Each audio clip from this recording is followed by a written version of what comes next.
अस्सलाम वालेकुम, मेरा नाम है शाहज़ेब हाशमी और ये है Mercedes S class S350 2006 model. ये एस क्लास का शॉर्ट व्हील बेस वर्जन है। इसमें दो मेन बॉडी टाइप्स आती हैं, शॉर्ट व्हील और लॉन्ग व्हील, और फिर इसमें पुलमैन वर्जन भी आता है, लेकिन वो गाड़ी बहुत ज़्यादा रेयर होती है। मैंने लॉन्ग व्हील बेस का पहले रिव्यू किया हुआ है, ये है शॉर्ट व्हील बेस गाड़ी, और ये गाड़ी काफ़ी हद तक अपनी वैल्यू को जस्टिफाई करती है। अगर आपको एक फुल साइज सेडान चाहिए जो कि लग्जरी के लिहाज से बहुत नेक्स्ट लेवल पे हो, पावर भी इसकी ज़बरदस्त हो और इसके अलावा स्टेटस सिंबल भी हो, तो ये एक बेस्ट ऑप्शन है। ये सिविक से सस्ती है, इसकी डिमांड 97,50,000 है और ये साइकिल मोटरस्पोर्ट के पास अवेलेबल है। अगर आपने इसके बारे में कोई इन्फॉर्मेशन लेनी है तो आप दिए गए नंबर पर कॉल कर सकते हैं, या फिर आप साइकिल मोटरस्पोर्ट को विजिट कर सकते हैं, जो कि रावलपिंडी में DH2 के गेट 1 के अपोजिट लोकेटेड है, या फिर आप साइकिल मोटरस्पोर्ट की एक और ब्रांच भी विजिट कर सकते हैं जो कि रावलपिंडी में मरी रोड पे लोकेटेड है। Overall it's a great S class and today I am going to review it.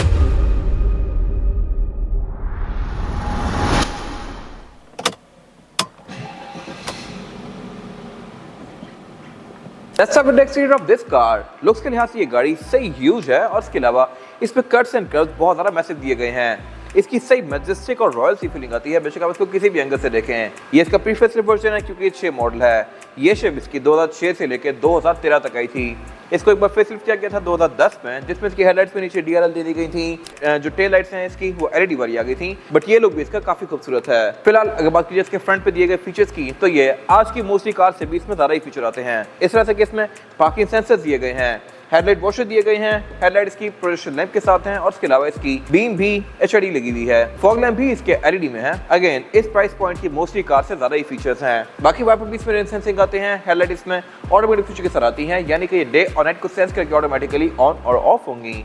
फिर इसके अलावा ये क्योंकि सिंपल ट्रिम है, तो इसमें मर्सिडीज का 3 पॉइंट स्टार दिया गया है बोनट में। इसमें जो AMG ट्रिम्स आती हैं उनमें यहाँ पे 3 पॉइंट स्टार नहीं आता, मर्सिडीज का एक प्लैक आता है और उसकी ग्रिल थोड़ी सी डिफरेंट होती है, बट ये लुक सही बिजनेस मैन वाला है। बोनट भी अच्छा खासा मैसिव आता है और ऊपर यहाँ पे कुछ और सेंसर्स दिए गए हैं जो कि इसके इंटीरियर में बहुत सारे फीचर्स को इनेबल करते हैं, वो सब मैं कवर करूंगा आगे जाके। और अगर बात कीजिए इसकी साइड प्रोफाइल की, तो यहाँ पे भी सब कुछ काफी खूबसूरत है और फीचर्स के लिहाज से भी इक्विप्ड है। ये गाड़ी तकरीबन 10 साल पुरानी है, बट स्टिल फीचर्स के लिहाज से आज भी ऑब्सोलीट नहीं हुई। इस तरह से इसके साइड मिरर ऑटो रिट्रैक्टेबल आते हैं। आप इस गाड़ी को बंद करके लॉक करेंगे तो इसके साइड मिरर ऑटोमेटिकली फोल्ड हो जाएंगे। ये चीजें अब जाकर आना शुरू हो रही है मोस्टली पाकिस्तानी गाड़ियों में। फिर इसके अलावा ये साइड मिरर रिट्रैक्टेबल है, एडजस्टेबल है, और इसके अलावा में हीटर वाला फीचर भी आता है। इंडिकेटर इस एरा में सभी मर्सिडीज में ऐसे ही आ रहे थे, और इसके अलावा ये साइड मिरर भी लुक्स के लिहाज से काफी हद तक इस एरा की बाकी सारी मर्सिडीज से मिलता जुलता है। फिर इसके अलावा इस गाड़ी में हाइट कंट्रोल भी है। कुछ गाड़ियां हाइट कंट्रोल ऑफर नहीं करती, सिंपल सस्पेंशन के साथ आती हैं। और अगर बात कीजिए इस गाड़ी की एब्सोल्यूट साइड प्रोफाइल की, तो यहाँ पे अप्रोच बिल्कुल मिनिमलिस्टिक सी रखी गई है। सब कुछ यहाँ पे बिल्कुल सिंपल सा है, लेकिन इस गाड़ी का साइज क्योंकि इतना ह्यूज है, तो इसको देख के आपके माइंड में ये बिल्कुल भी नहीं आएगा कि ये कोई आम गाड़ी है। साइज से आपको आइडिया जो है कि ये कुछ स्पेशल है। अगर बात कीजिए इसके साइड पे दिए गए फीचर्स की, तो इस स्पेसिफिक गाड़ी में कंपैरेटिवली फीचर्स कम लिए गए हैं, लेकिन इसमें फिर 2 और वर्जन आते हैं, एक लॉन्ग व्हील बेस और इसके अलावा फिर इसमें पुलमैन वर्जन भी आता है।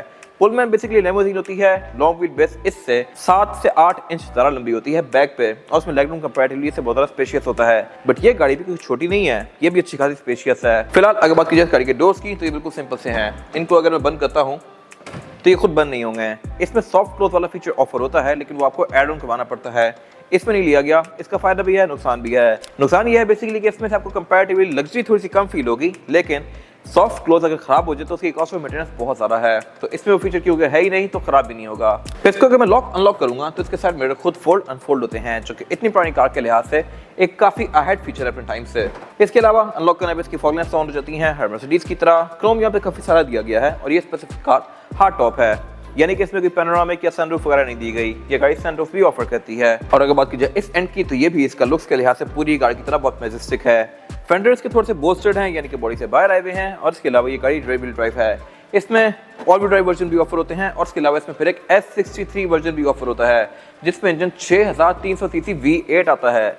वो इससे कंपैरेटिवली बहुत तेज होती है। इस्लामाबाद में कुछ गाड़ियां हैं ऑलरेडी जो कि सही मॉन्स्टर साउंड वाली होती हैं। फिर इसमें V12 इंजन भी ऑफर होता है। वो गाड़ियां बहुत रेयर हैं, बट V8 इसमें काफ़ी कॉमन है। S500 में इस शेप में बेसिकली एक S550 भी आती है। वो 5500 cc होती है, लेकिन उसके बैक पे S500 का ही बैच आता है। वो गाड़ी भी बहुत ज़बरदस्त होती है और प्राइस के लिहाज से कंपैरेटिवली से थोड़ी सी महंगी है। और अगर बात कीजिए इस गाड़ी के रेयर एंड की, तो ये भी पूरी कार की तरह काफ़ी मिनिमलिस्टिक सा है। टेलर इसमें बिल्कुल सिंपल सी हैं। इस एरा में टेलर्स डिफरेंट आती थी, जिसमें ब्लैक में ब्लैक, व्हाइट में व्हाइट स्ट्राइप दी गई होती थी बॉडी कलर की। ये फेसलिफ्ट वाली टेल लाइट्स हैं जो कि LED में है। वैसे ये लाइट्स 2011-12 में आई थी। बाकी बैक पे गाड़ी पार्किंग सेंसर ऑफर करती है, एग्जॉस्ट इसमें दिए ही नहीं गए, सामने नीचे दिए हुए हैं प्रॉपर। इसके जो बड़े वर्जन होते हैं S63 वगैरह, उनमें बैक पे प्रॉपर एग्जॉस्ट टिप्स दी गई होती हैं AMG की बैजिंग के साथ। AMG वाली कार में रिम भी डिफरेंट आते हैं, वो सब मैं कवर करूंगा आगे। फिलहाल अगर बात की इसकी ट्रंक की, अगर मैं इसकी ट्रंक को ओपन करूंगा तो ये ऑल द वे अप जाएगी इस तरह से, लेकिन इसको बंद ऑटोमेटिकली नहीं कर सकता। अगेन ऑटो टेलगेट इसमें एड ऑन फीचर है जो कि ऑप्शनल होता है और देना पड़ता है। ट्रंक पे नीचे यहाँ पे स्पेयर टायर दिया गया है और उसके अलावा डिग्गी भी इसकी बहुत ज़्यादा स्पेशियस है। यहाँ पर आप 5 से 6 लोगों का लगेज इजीली रख सकते हैं। बाकी इसकी ट्रंक में सॉफ्ट क्लोज आता है, अगर मैं इसको बंद करूँगा तो ये बाकी खुद बंद होती है इस तरह से। पेस में कारपेटिंग वगैरह प्रॉपर दी गई है, बैक पेस में शार्प एंटीना दिया गया है। इसके बाद अगर बात की इस गाड़ी के इंटीरियर की, तो एस क्लास के इंटीरियर में हर चीज़ बहुत हाई एंड होती है। यहाँ पे हर मटेरियल बहुत प्रीमियम है, हर चीज़ की फील बहुत ज़बरदस्त है और यहाँ फीचर्स भी काफ़ी ज़बरदस्त दिए गए होते हैं अपने टाइम के लिहाज से। This car is not different. फिलहाल अगर बात कीजिए इस गाड़ी की मेन हाईलाइट फीचर की, तो वो है इसकी ड्रॉर्स, क्योंकि इसमें बहुत सारी दी गई हैं। किस तरह से मैं कवर करूंगा। फिलहाल अगर बात कीजिए स्टीयरिंग व्हील की, तो स्टीयरिंग व्हील वुड और लेदर कॉम्बिनेशन में है और उस पर फिर ये मल्टीमीडिया कंट्रोल्स भी दिए गए हैं, जो कि मेरे ख्याल से प्रेजेंटेशन के लिहाज से बेहतर हो सकते थे। ये लगता है कि सिंपल एक स्टीयरिंग पे सिर्फ कंट्रोल्स बाद में ऐड किए गए हैं। फिर इसके अलावा स्टीयरिंग व्हील में मैनुअल फंक्शन भी आता है, यानी कि जब मैं इस गाड़ी को ऑफ करूंगा तो ये स्टीयरिंग व्हील ऊपर जाएगा, ऑन करूंगा तो ये नीचे आएगा। सेम गोस फॉर सीट, ये भी एडजस्ट होती है। अगर बात कीजिए कंट्रोल्स की, तो पीछे इसका गेयर सिलेक्टर दिया गया है। ये बेसिकली कॉलम शिफ्ट है, जो कि इस एरा में एस क्लास में तो आ गया था, ई क्लास में नहीं था, ना ही सी क्लास में था। ई क्लास में ये 2011 में जाके आया था, पहले उसमें गेयर्स यहाँ वाले आते थे, तो ये कंपैरेटिवली इसके ऊपर एक बहुत बड़ी एज थी। और इसके अलावा इसमें क्रूज कंट्रोल भी दिया गया है, यहाँ पे स्टिक है जिससे आप इसको इनेबल डिसेबल कर सकते हैं। बाकी हेडलाइट के कंट्रोल भी इसमें लेफ्ट पे दिए गए होते हैं मर्सिडीज में, इससे आप इसके फ्लैशर दे सकते हैं और इंडिकेटर दे सकते हैं। हेडलाइट को ऑन ऑफ करने का स्विच राइट पे दिया गया है, ये भी इंटरेस्टिंग है। इस तरह से केस को अगर मैं राइट पे करके पुल करूंगा तो इसकी अगली फॉग लैंप ऑन होगी, पिछली ऑन करने के लिए दोबारा पुल करूंगा, ये भी इंटरेस्टिंग है। इस तरह से इसकी हेडलाइट ऑन करने के लिए एक नॉब दिया गया है, इसको घुमा के इसकी हेडलाइट को मैं ऑन करूंगा। फिर इसको मैं अगर पुल करूंगा तो इसकी फ्रंट फॉग ऑन होगी, दोबारा पुल करूंगा तो इसकी रेयर फॉग ऑन होगी। और इसके अलावा अगर मैं इसको फुल लेफ्ट पे ले जाता हूँ तो ये पी दिया गया है और 2 इंडिकेटर दिए गए हैं लेफ्ट राइट के। उसका बेसिकली यूज ये है कि मैं एट अ टाइम इस गाड़ी की एक तरफ की भी पार्किंग ऑन कर सकता हूँ। अगर मैं इसको लेफ्ट की तरफ कर दूंगा फुल लेफ्ट, तो फिर इसकी लेफ्ट की पार्किंग ऑन हो जाएगी, सिर्फ अगली और पिछली लाइट, जबकि राइट की लाइट्स ऑफ होंगी। अगर मैं इसको एक दफा राइट करूंगा तो फिर ये लेफ्ट की पार्किंग ऑफ करके राइट की ऑन कर देगा, यानी कि अगली हेडलाइट और पिछले टेल लाइट सिर्फ यहाँ पे पार्किंग ऑन होगी, लेफ्ट वाली जगह ऑफ होगी। इसका बेसिकली यूज ये है कि गाड़ी अगर आपने लेट्स सपोज पार्क किया फुटपाथ पे चढ़ा के, तो जो साइड रोड पे है आप वहाँ की पार्किंग ऑन कर दें, बैटरी आधी यूज होगी। ये मेरे ख्याल से काफी थॉटफुल डिजाइन है। और अगर बात की जाए इसके मीटर की, तो मीटर के सेंटर में इसकी एक काफी बड़ी सारी स्क्रीन दी गई है। ये स्क्रीन कहीं से लगती नहीं है, ये लिटरली एक प्रॉपर मीटर लगता है, लेकिन ये डिजिटल है। स्पीड लिमिट इसकी 160 माइल पर आवर तक है, जो कि एक अच्छी खासी लिमिट है, ये गाड़ी इजीली हिट कर सकती है। और इसके अलावा बाकी यहाँ पे नॉर्मल गेजेस दिए गए हैं जैसा कि बाकी कार्स में आते हैं। इसकी रेव लिमिट 6.4 पे जाके है, ये भी एक अच्छी चीज़ है। बाकी इसके अलावा मीटर के विषय में गाड़ी बहुत सारी चीज़ें शो करवाती है, जैसे कि ट्रिप्स, एवरेज किलोमीटर पर लीटर, आउटसाइड टेम्परेचर, गाड़ी की speed in mile per hour या किलोमीटर पर आवर, आप इसकी लैंग्वेज चेंज कर सकते हैं। और बाकी मीटर की हाउसिंग जो है ये सारी ही सॉफ्ट टच पैडिंग की फिनिश में है। फिर इसके लेफ्ट पे मीटर के कुछ कंट्रोल्स दिए गए हैं, जैसे कि इसकी हाइट कंट्रोल का, इसको आप यहाँ से रेज और लोअर कर सकते हैं, इसमें एक्सेल लिफ्टर आता है। फिर इसके अलावा यहाँ पे ESP दिया गया है, ESP stand for electronic stability programme. Obviously self explanatory है, पार्किंग सेंसर को आप यहाँ से ऑन ऑफ कर सकते हैं। और बाकी यहाँ पे कुछ और कंट्रोल्स दिए गए हैं। लेफ्ट पे इसकी मल्टीमीडिया स्क्रीन दी गई है। ये स्क्रीन लुक्स के लिहाज से थोड़ी सी ऑब्सोलीट लगती है, लेकिन फीचर्स के लिहाज से अभी भी डिसेंट है। इसमें ब्लूटूथ, ऑक्स, नेविगेशन, USB सारी चीज़ें दी गई हैं। बाकी फिर डैशबोर्ड सारा ही लेदर की फिनिश में है, नीचे वुड दी गई है, वुड में फिर ये एयर मैट्स दिए गए हैं। और इसमें क्लॉक आती है, एस क्लास क्लॉक्स ऑफर करती हैं काफ़ी पहले से, और ये इसकी लुक को काफ़ी प्रीमियम बना रही है। ये रात के टाइम ग्लो भी करती है। फिर इसकी जो ये सेंटर में स्क्रीन दी गई है ये काफ़ी इंटरेस्टिंग है, इस तरह से कि इसके आप एंगल्स को भी टिल्ट कर सकते हैं। अभी तो ये फिक्स लग रही है, लेकिन यहाँ पे ये बटन दिया गया है जिससे आप इसको अपनी तरफ टर्न कर सकते हैं इस तरह से। ड्राइवर फोकस, या फिर अपना इसको सेंटर में रखना है तो इसको सेंटर में भी कर सकते हैं। फिर इसके अलावा यहाँ से आप इस गाड़ी के बहुत सारे फीचर्स कंट्रोल कर सकते हैं। अगर मैं नेविगेशन देखना चाहूँ तो वो तो ऑब्वियसली यहाँ पे है ही सही, लेकिन मैं यहाँ पे सीट को भी एडजस्ट कर सकता हूँ। और इसके अलावा बाकी गाड़ी की सेटिंग्स मुझे इसमें यहीं पे शो होंगी। फिर इसके अलावा इसमें एक और चीज़ इंटरेस्टिंग ये है कि अगर लेट्स सपोज इसके मेन्यूज एंड हो जाते हैं तो उससे आगे इसका ये स्क्रॉलर व्हील नहीं घूमेगा। अब ये फिक्स हो चुका है, इससे आगे नहीं जा रहा। अगर मैं इसको लेफ्ट घुमाऊँ तो ये लेफ्ट पे आराम से घूमेगा, और जैसे मेन्यू एंड होंगे तो फिर लेफ्ट की तरफ नहीं घूमेगा, तो ये रुक जाता है बेसिकली वहाँ जाके। तो ये एक मेरे खास इंटरेस्टिंग चीज़ है। नीचे फिर एक क्लाइमेट कंट्रोल दिया गया है जो कि डुअल जोन है, और फिर यहाँ पे एक रेस्ट मोड दिया गया है। इसमें आपके ऊपर एक ब्रीज थ्रो करती रहती है बैटरी को मिनिमम यूज करते हुए। अगर लेट्स सपोज आपने इस गाड़ी के अंदर सोना है तो आप रेस्ट मोड को ऑन कर दें और फिर आप सो सकते हैं, गाड़ी के अंदर सर्कुलेशन चलती रहेगी। ये एक अच्छा फीचर है। और उसके अलावा फिर नीचे यहाँ पे इसकी एम्बिएंट लाइटिंग के लिए जगह दी गई है। इस एरा में भी ये गाड़ी एम्बिएंट लाइट ऑफर कर रही थी, डैशबोर्ड में भी और डोर्स में भी। लेकिन ये एम्बिएंट लाइट है काफी डिम सी, इसका आप कलर चेंज नहीं कर सकते और ना ही इसको कोई खास ज़्यादा ब्राइट कर सकते हैं। कोनों पे आपको ज़्यादा विजिबल होगी, सेंटर में आगे थोड़ी सी डिम हो जाती है। बट इस एरा के लिहाज से ये ठीक है। इस एम्बिएंट लाइट वाले एरिया से नीचे पे इसका ये डीवीडी इंसर्ट दिया गया है और उसके अलावा नीचे फिर यहाँ पे इसकी ये ड्रॉर्स दी गई हैं, एस्ट्रे और कप होल्डर्स की। बाकी फिर नीचे यहाँ पे इसका कमांड कंट्रोल दिया गया है। कमांड कंट्रोल बेसिकली ये स्क्रीन के लिए है, यहाँ से आप इसके पीछे नेविगेट कर सकते हैं। ये स्क्रीन टच में नहीं है, इस एरा में ये गाड़ियाँ टच स्क्रीन ऑफर नहीं करी थी और ये तो चलो 2006 मॉडल है। LX 570 2020-21 तक टच स्क्रीन ऑफर नहीं करी थी, तो उस लिहाज से ये गाड़ी फिर भी ठीक है। इसके अलावा इसकी यहाँ पे सीट काइनेटिक्स के बटन दिए गए हैं, सीट को मैं एडजस्ट कर सकता हूँ इलेक्ट्रॉनिकली इसी स्क्रीन से। वॉल्यूम रॉकर वगैरह सारी चीजें दी गई हैं और पीछे के एरिया दिया गया है जिसके अंदर कीपैड है। इस एरा में कीपैड वाले फोन आते थे और गाड़ी में फोन इनकॉर्पोरेट करने का ट्रेंड बहुत ज्यादा चला हुआ था, तो this car is no different. यहाँ पे बेसिकली कीपैड दिया गया है जहाँ से आप मैसेज टाइप कर सकते हैं या फिर कॉल मिला सकते हैं। कॉलिंग करने के लिए इसको सिम चाहिए और इसको सिम मिलती थी। इस वजह से कि इसमें बिल्ट इन फोन आता है। पीछे इसमें एक कंसोल दिया गया है जिसको मैं दोनों साइड से ओपन कर सकता हूँ इस तरह से। ये इटसेल्फ एक इंटरेस्टिंग चीज है और इसमें फोन दिया गया है नोकिया का 6310।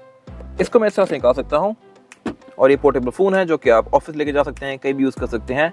इस एरा में ये काफी ब्रेक थ्रू टेक्नोलॉजी थी और ये 6310 स्पेशल है इस तरह से कि इसमें पीछे की पिन दी गई है जहाँ से ये चार्ज होता है गाड़ी के अंदर। नीचे इसमें नॉर्मल पिन तो आती ही हैं, मोटी पिन वाले चार्जर से फोन चार्ज होता था और 6310 में बैटरी भी कवर के साथ ही निकलती थी।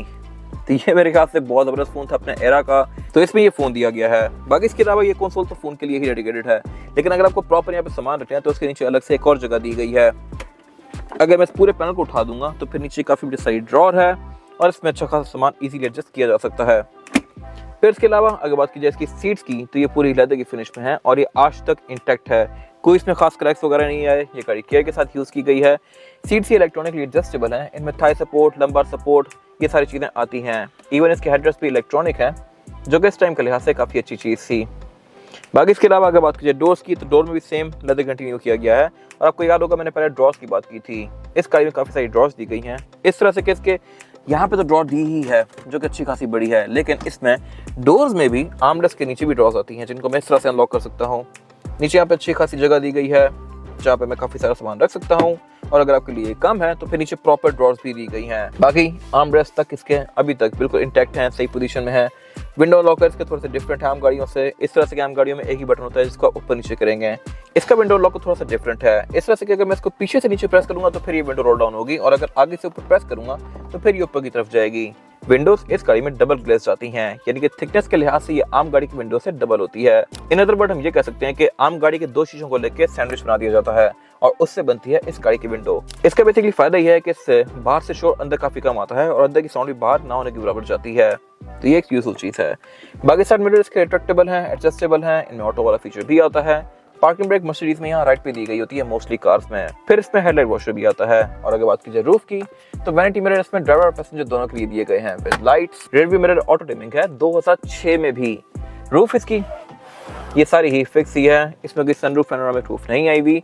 इस तरह में गाड़ियां ऑफर करती थी और बाकी स्टीयरिंग व्हील में पैडल शिफ्टर भी दिए गए हैं जो कि बड़े छुपा के दिए गए हैं पीछे, बट हैं। इसके अलावा बाकी यहाँ पर सन ग्लास होल्डर दिया गया है। रूफ का मटेरियल इसका प्रीमियम है, एयर बैग इसमें काफी सारे आते हैं। इसके बाद अगर बात की जाए क्लास के पैसेंजर की सीटिंग कैपेसिटी की तो मेरे पास यहाँ पे लेग रूम ऑलमोस्ट पूरा ही है। ड्राइवर की सीट काफी पीछे हुई भी है, अगर मैं इसको नॉर्मल पोजीशन पे करूँ तो फिर यहाँ पे लेग रूम कुछ ना कुछ बच जाएगा। लेकिन अगर आपको और लेग रूम चाहिए तो इसमें एक और वर्जन आता है लॉन्ग व्हील बेस। वो गाड़ी थोड़ी सी महंगी होती है लेकिन उसमें फिर लेग रूम कंपैरेटिवली ज्यादा स्पेशियस होता है। बाकी इसके अलावा अगर बात कीजिए फीचर्स की तो ये क्योंकि एस क्लास है तो यहाँ पे काफी सारे दिए गए हैं। इस तरह से कि इसमें रेयर पैसेंजर्स के लिए एयर वेंट्स दिए गए हैं, सेंटर में भी, पाँव पे भी और यहाँ पिलर्स में भी।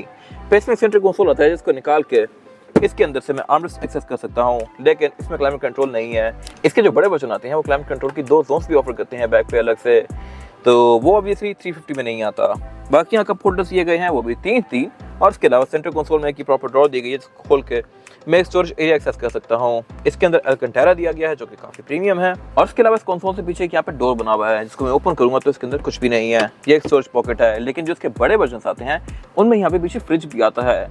फ्रिज वाली गाड़ियां बैक पे काफी लग्जरियस होती हैं लेकिन उसकी ट्रंक पे काफी हद तक कॉम्प्रोमाइज हो जाती है क्योंकि फ्रिज का यूनिट डिग्गी के अंदर दिया हुआ होता है। बाकी इसके अलावा रूफ में इसके ये मिरर दिए गए हैं जिनके साथ लाइट्स भी हैं, ये आपको बैक पे सही प्रीमियम फीलिंग देती हैं और बाकी इसकी डोर्स में भी एम्बिएंट लाइटिंग आती है। बैक पे इसके डोर्स में एशरेज भी दी गई हैं जो कि इस एरा में बहुत ज़्यादा इन थी। आपको क्राउन्स, प्राडो, सिग्नस, एस क्लासें, 7 सीरीज सब में बैक पे एशरेज काफ़ी नजर आएंगी और इसके अलावा यहाँ पे कुछ खास है नहीं। इसके बाद अगर बात कीजिए इस गाड़ी के इंजन की, तो स्पेसिफिक गाड़ी में जो इंजन है ये 3500 सीसी V6 है। इसमें से छोटे इंजन भी आते हैं और बड़े भी आते हैं। 3500 में इसमें फिर एक हाइब्रिड वर्जन भी आता है, फिर इसमें 4000 सीसी, 4500, 5000, 5500, 6300 सीसी इंजन भी ऑफर होते हैं और ये बॉडी V6, V8 और इवन V12 इंजन भी ऑफर करती है। तो मर्सिडीज के लाइनअप में ये गाड़ी मिडल में लाया करती है। अगर बात कीजिए परफॉर्मेंस फिगर्स की, तो ये गाड़ी 302 हॉर्स पावर प्रोड्यूस करती है जो कि बहुत जबरदस्त है बॉडी साइज के लिहाज से। और ये गाड़ी सिर्फ हैवी रेयर व्हील ड्राइव थी, टेल भी बहुत मजे का करेगी। इंजन की प्रेजेंटेशन इसकी बहुत जबरदस्त है, सब कुछ यहाँ पे काफी टाइटली और नीटली पैक्ड है और इसमें ये ऊपर फिर V6 की बैजिंग दी गई है। और बाकी इसके अलावा इस गाड़ी में ABS, traction control, driving modes, इस तरह की बहुत सारी चीजें आती हैं जो कि इस राइड को बेहतर बनाते हैं। इसमें हाइट कंट्रोल भी है। इसके बाद अगर बात कीजिए टायर साइज की, और टायर साइज जो होता है S क्लास में, ये आगे है 245, 45 और 18 और पीछे है 275, 40 और 18। इसमें रिम्स और टायर्स स्टैगर्ड आते हैं, यानी कि कम चौड़े, पिछले ज़्यादा चौड़े। और इसकी वजह ये होती है कि ये गाड़ी रियर व्हील ड्राइव है और सारी पावर पिछले टायरों पर डालती है, तो इस वजह से इसमें पीछे टायर बढ़ा दिया जाता है ताकि वो सारी पावर को अकोमोडेट कर सके। बाकी इसके अलावा इसमें डिस्क ब्रेक वेंटिलेटेड दी गई हैं, यानी कि इसमें पंच होल्स आते हैं। टायर्स में योकोहामा का एडवान DB है जो कि एक अच्छा टायर है और इसकी लाइफ अभी आधी रिमेनिंग है। ये आपको 20-25 किलोमीटर और एक अच्छी राइड प्रोवाइड करेगा। बाकी इसमें हाइट कंट्रोल है, आप इसको रेस और लोअर कर सकते हैं जो कि अच्छी चीज है। ये था आज का रिव्यू। अगर आपको रिव्यू पसंद आया है तो इसको लाइक कीजिए, मेरे चैनल को सब्सक्राइब कीजिए और अगर आपके पास इस कार से रिलेटेड कोई भी राय है तो उसको कमेंट सेक्शन में शेयर जरूर कीजिएगा ताकि वो लोग जो ये गाड़ी लेने वाले हैं वो आपकी राय से फायदा उठा सकें। अपना ख्याल रखिएगा। Thank you.